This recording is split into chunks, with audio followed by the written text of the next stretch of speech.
மீனாட்சி முறுக்கு மந்த்ரா கடலை எண்ணெயில நானே பண்ணுது ஒரு சேலஞ்ச். உங்களால இந்த மாதிரி முறுக்கு செய்ய முடியுமா? மந்த்ரா கடலை எண்ணெயில முறுக்கு செஞ்சு பாருங்க. ஓகே.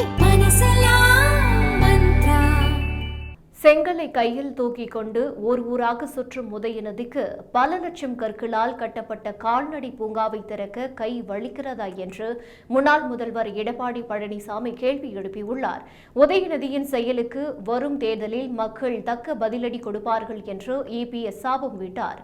சேலத்தில் விவசாய சங்கங்கள் நடத்திய நிகழ்ச்சியில் பேசிய அவர், விவசாயிகள் சந்திக்கும் பிரச்சனைகள் எதுவும் முதல்வர் ஸ்டாலினுக்கு தெரியாது. கரும்பு தோட்டத்தில் கான்கிரீட் பாதை அமைத்து பயிரை பார்வையிட்டு போட்டோ ஷூட் நடத்தியவர் தான் ஸ்டாலின் என்று கடுமையாக விமர்சித்துள்ளார்.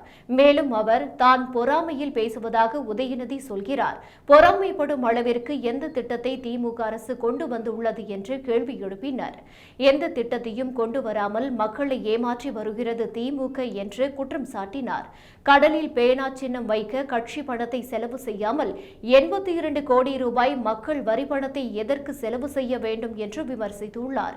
காலில் செருப்பு கூட இல்லாமல் பலர் இருக்கும் போது நூற்றுக்கணக்கான கோடி செலவு செய்து கார் பந்தயம் நடத்த வேண்டியது அவசியமா?